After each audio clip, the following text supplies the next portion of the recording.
Hi everybody, I'm Bill Whittle and this is The Firewall.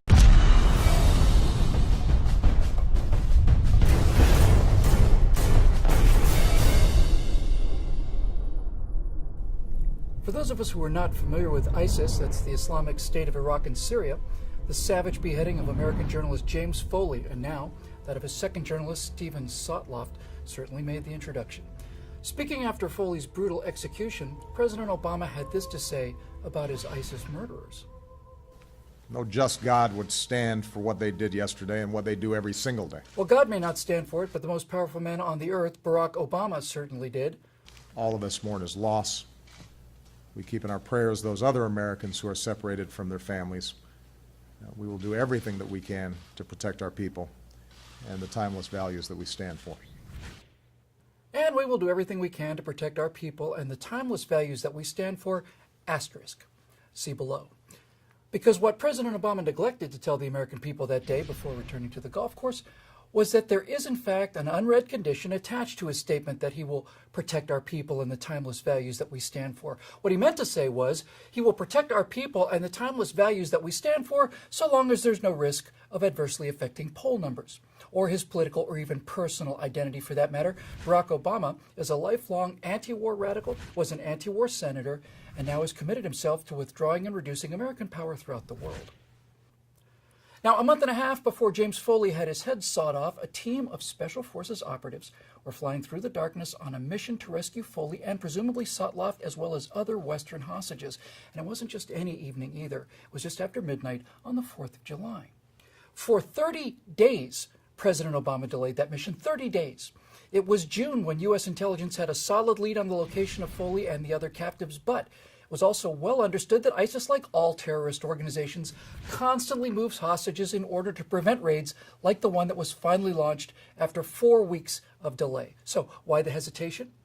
Well, President Coward was worried that a failed mission would leave him, in the words of his advisors, Carterized, recalling the catastrophic failure to rescue the Iranian hostages in 1980. And so this self-absorbed, term-limited president with actionable intelligence on the location of James Foley and others, and the full understanding that such information is fleeting, dithered and vacillated and golfed and raised campaign funds while he weighed the pros and cons and golfed and delayed and asked more questions and golfed and raised more campaign funds. Finally, he gave the go-ahead on the condition that the raid take place on the 4th of July, so that if successful, he could make the announcement to major fanfare on the nation's birthday. Delta and SEAL team operators leapt out of their specially modified low-radar cross-section Black Hawk helicopters. Up to 15 ISIS fighters emerged from the building to meet them, and their wish to die for Allah was granted by an orbiting AC-130 gunship. As U.S. warriors secured the compound, lead elements breached the doors to where the captives, including James Foley, were being held, and of course the room was empty. Foley, his murderers, and the other hostages had been moved recently. Now, we know about this in far more detail than we should because when trying to cover up for his inaction, the president revealed critical operational details that compromised, again, the safety of the team elements and their ability to be successful in the future. And this wasn't the first time that President Coward left people to die because of fear of what a failed attempt might do to his image. Of course, neither could he afford to be seen as a man forcefully using proud American power, as did Presidents Reagan and Bush. Now, back on the night of September 11th, 2012, at about 4 p.m. Eastern Time, reports began to come in of an attack on the consulate in Benghazi. By 5:10 p.m. Eastern, an unmanned surveillance drone was providing real-time video of the ongoing firefight at that compound.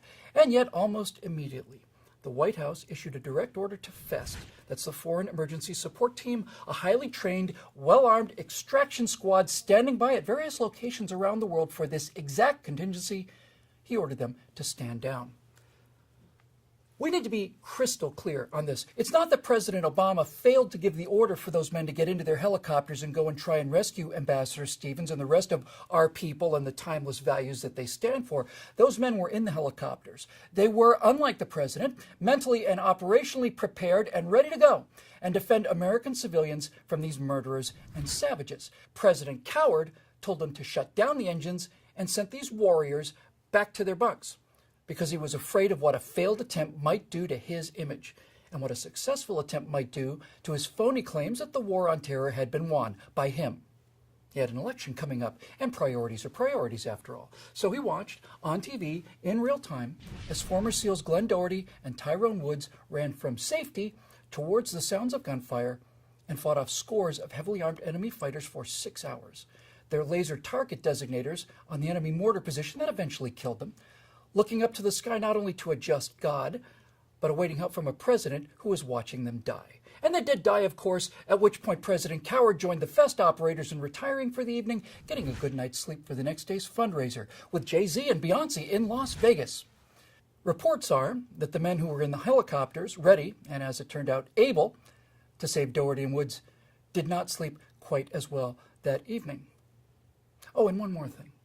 The signature Obama success on the war on terror, the raid that killed Osama bin Laden, was delayed for what appears to be about 100 days, as President Coward weighed the consequences of the failure of such a raid on his personal reputation. He was, according to several independent accounts, essentially overruled by the Secretaries of Defense and State who insisted that somebody take action before bin Laden was tipped off and vanished once again. That's why Obama is sitting in the back of the room like the pizza delivery boy in that iconic shot of the operation as it happened. He just popped in from the golf course just to kind of see how things were coming along.